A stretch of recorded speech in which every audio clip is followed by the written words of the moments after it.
Hi, Heather Barrie. It's so nice, as always, to see you, and thank you for making the time to get on this interview chat. Really, just kind of showcasing your expertise in the area of effective entrepreneurship, and in particular around your master goals. So, our audience are really the managers who lead. And I'm sure in our discussions, we're going to cover some things that would really be useful points for them to kind of pick up on. But first, introduce yourself. Let them know who you are. Thanks, Steve. Wonderful to be here. Thank you for the opportunity. And yeah, hopefully we can share some insights and some new perspectives for people, which I'm excited to do. So yeah, as you say, my business is Effective Entrepreneurs, and it's born out of, it came in lockdown right at the beginning to support people, the accidental entrepreneurs, people who've suddenly gone from corporate into entrepreneurship, who were kind of feeling very, very lost. And, we did stuff around LinkedIn, networking, all those skills. But then I have a corporate background. I was an accountant for 20 years. I've run businesses for 5 and a bit decades now. I know I don't look old enough, but I have. I started very young. Toddler. But one of the things, as we sort of moved, as the world sort of came back to more normal, it was really looking back to see what the work that things evolved as we moved through, as people sort of established themselves more as entrepreneurs. And I started to look at the work that I was actually doing with people, and realized that a lot of stuff was in sort of ideating, mentoring. So not coaching per se, much more around more mentoring, giving them ideas and inspiration. And then when I sat down and sort of thought about it, this whole thing around goals was so important, because actually that's where the conversations were starting. And then we were kind of getting them to this amazing place. And I kind of realized that I had been taking them on a journey. And I very randomly, somebody asked me to do a keynote about goal setting. And I sort of went, yes, sure. When? She said, it's in 2 hours' time. So I basically took the acronym that we all know and possibly don't really love, of SMART, and I just changed the words and changed that up and kind of brought a different spin to it. And in doing that, I got such positive feedback. I was like, okay, actually there really is something in this. So I, head down, wrote a book, 5.5 days, set myself the goal to do it, and did it. And I've read so much, and then I've been working with it for the last year, really seeing how adaptive it is. It's a very, very innovative way of approaching goals. But the great thing is it can be used for entrepreneurs, it can be used in teams, it can be used in leadership. It's very, very adaptable.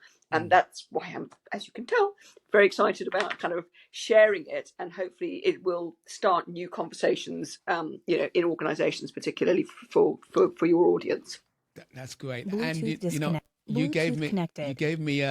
a slight insight into this world of MARSTA, MARSTA, goals. And I must say it was enlightening, because I'd grown up and had used on me the SMART acronym, and it kind of makes sense. It appeals to the logical side of our head, but really the real effectiveness of a goal, or the chance of it being completed, needs to tie into the emotional, motivational side of our being as well. So, and it's motivational, and yes, very much that side of things, because there's got to be that thing, the why, or however you describe it, the intention and the why. But also super important is to understand how we each work, and we all work so individually. So even if you and I were going for exactly the same outcome, because that's the thing, it's about defining it. Is it an outcome? Is it an intention? And working out for you what drives you most. And as I say, even if we were going for exactly the same goal, we will go about it differently, because we work differently, because we're very different. I like bringing little animal analogies in every now and again. We're all a bit zebra. Every single zebra on this planet is different. They all look like, stripy black and white things. But yeah, they are all different. And we are all, even if it's subtly different, and we'll do things differently, we'll approach things differently, we'll bring different strengths to bear to enable us to get there. And this is why this is so important, in teams, is how do you, and I was talking to somebody about it today, actually. This goes beyond that conversation of, oh, well, you're more of a leader, you're more of a follower, you're more of a, dotting I's and crossing T's person. It's broader than that. And the conversation needs to start right at the beginning. If you want to have people seriously get on board with the goal or the objective of your team, of your organization. And there's lots of layers, and you don't have to kind of go, oh, we're incredible at this and we've suddenly got all the right conversations going and we totally understand each other and every single goal setting exercise is a glorious sort of whiffed off into the sunset. It is a step by step. It's learning about each other. It's having slightly different conversations within your team to truly get to understand. I think one of the things we talked a little bit about, you and I, was that sort of trust and transparency, is that you've got to be able to trust each other, to have more open conversations, to be able to to say, actually, I struggle a bit with that. If I look back at me as an accountant, I was a very good accountant because I'm really good at figures, and I had a deadline. So if I don't have a deadline, nothing's going to happen. I know that now, but back then, the culture was such that we couldn't admit to where we had those. And I hate the word weakness. It's a non-strength. It's like, I'm not a completer finisher, but hell, I'm an activator. I'm a brilliant ideator. So I can bring that bit to the team, and then you have the other person who can kind of do those other clever things. But if you know that up front, it's like, it makes for something you can almost, and I have this thing is that, like, the more confidence you have in those conversations and in that understanding, it's almost like the bolder the goals are that you can set, because you've got such a bigger chance of actually getting there, because the right people are in there, the little jigsaw puzzle pieces are all kind of there. So it's like, and people, you get that buy-in, and it's good for the dynamics. It's good. People have much better conversations because they know this about each other. But it really, there's got to be that culture of trust to be able to admit or to say, I struggle a bit with that, or I'm really good at that. And therein lies the joys of good management and good leadership. There you go. And as you kind of laid out what the consequences are of, or what the benefits are of having that trust and transparency, I love your animal analogy, because we look as humans, we look at a zebra and they all look alike. But you can be sure that one zebra knows another zebra from a different zebra. It is a matter of uncovering the nuances of your team or your organization or the people that are in your sort of your circle of care, if you like. Because once you understand them and you recognize that they are not all the same stripy animal, they are individual, nuanced people with an overarching goal, then that way, like you said, you can bring out now you understand the team to that level. You are bringing out not just the goal, but you're bringing out more than the goal. You're bringing out something that's sustainable, something that's effective, because you're actually, there's more synergy there, rather than sort of say all step in line. It's a matter of saying, to a degree, you can be yourself in the scope of getting this goal, and we will get there because we all understand each other. We'll complement strengths and weaknesses or other areas. Yeah, and I think that's why this goes so well. I work a lot with other coaches, because the coach will be working with members of the team or with the leadership and management teams, etc., to kind of to progress the business. And then this lovely layer of, here is something to pin on. Everybody understands the concept of setting a goal, and a lot of people have been very burned, or just kind of just like so disillusioned with the previous way that we did things, because as you say, it's quite linear. It's a point in time, and there's no motivation, there's no emotion, there's no understanding in it, and there's no what do I do today. It's like I'm going to get there by then. Great. How are you going to get there? what has to happen today? So we bring in things like accountability. We bring in things, some obvious things, but we also have some slightly less obvious things in the framework. So one of the things we talk about is risk. What is at risk if you don't achieve this? It could be a big risk, that if we don't achieve that level of sales, we won't have a business. That's big risk. Through to something slightly smaller, we might have to push back, such and such, hiring a new person by a month, which in itself might not seem huge, but actually, if that person can come on board, it's like, look at the flip side of that. Hell, if we achieve this and we can get that person, look how much further everything else will be accelerated. Right. So you can really go super deep. You can do a quick overlay. Let's go, right, this is the goal. Right, we're actually going for the right goal, because that's the other thing that you and I have talked about, is often it's not stated in the right way, or it is still with that sort of older thinking of the point in time outcome, whereas actually that's almost the reward that you get from going for the right goal, and then as a result of going for the right goal, that outcome becomes possible. But actually, if you're chasing that as the outcome, that's the goal that you're chasing, that is so difficult to achieve. So it's like shifting.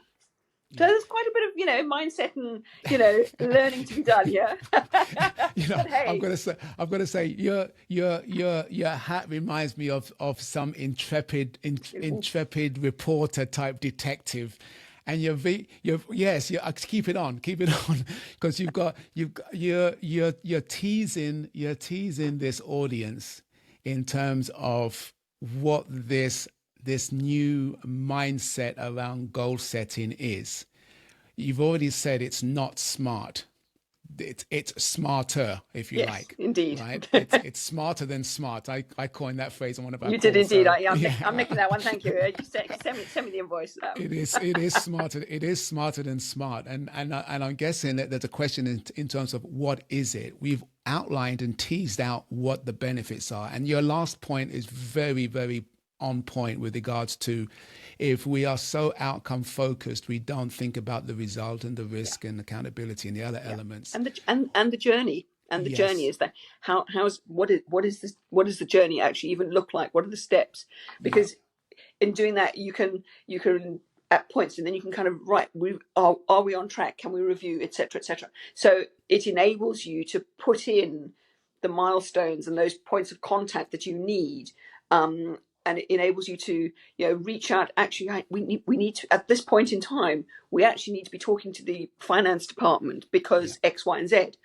So it enables you to put points of contact that you need, or as an entrepreneur, who do you need to have in your team, literally in your circle, in order to enable these things to happen.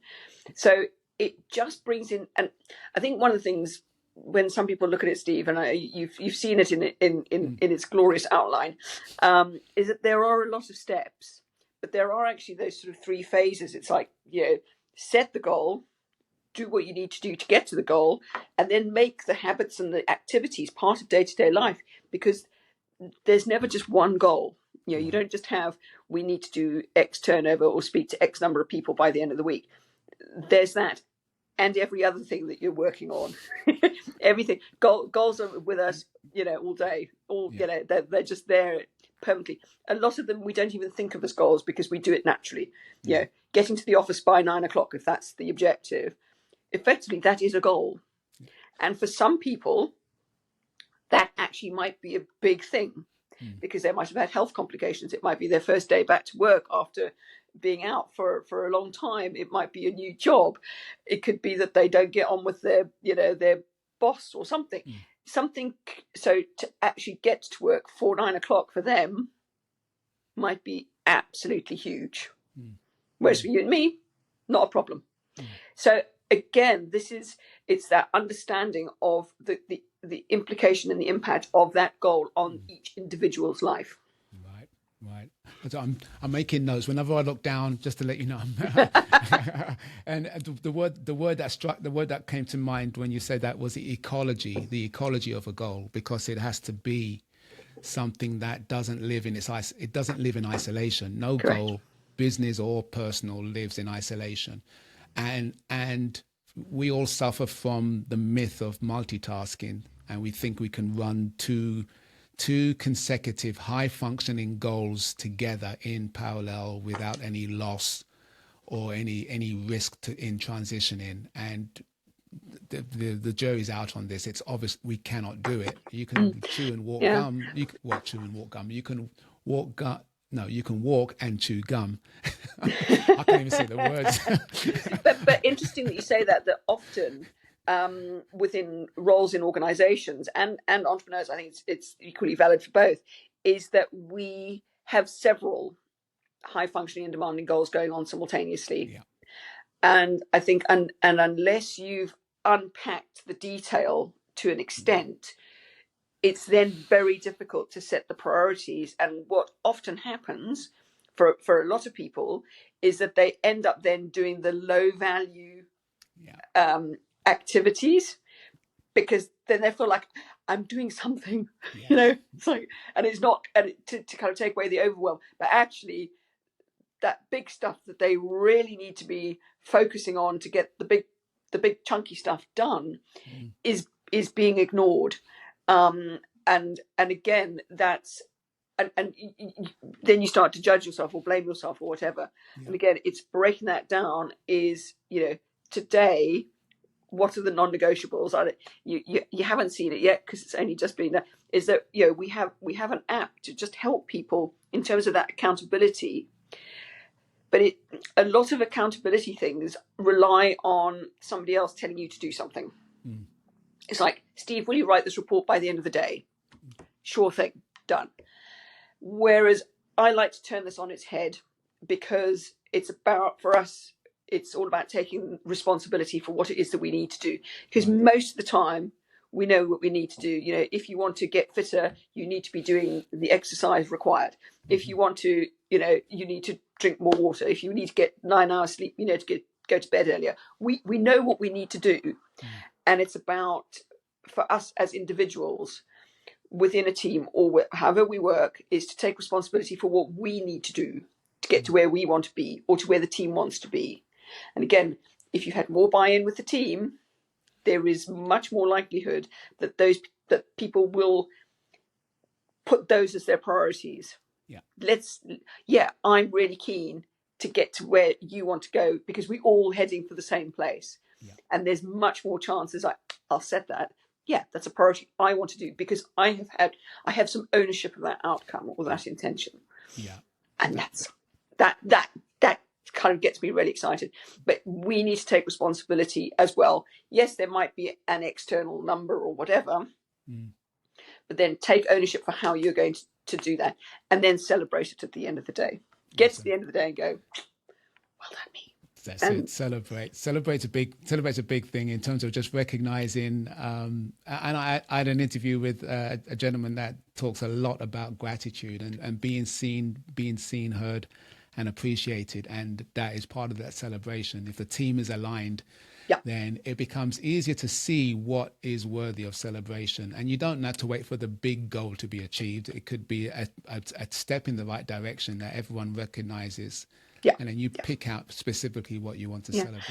And I think to recognize it for yourself, because and again, comes back to the zebra thing, that for me, doing that one thing, I don't know, make X number of sales calls. Now, for me, I've only ever made 3, and today I only made 5, but the corporate expectation is 10. But for me to kind of go, I did 2 more than I've ever done. So it's to celebrate yourself for what you have personally achieved, regardless of what anybody else thinks. It's not their thing. If you set responsibility for it at the beginning of the day, you can take ownership of what you did at the end of the day. That's fantastic, Heather. I'm itching. I'm itching to share the acronym because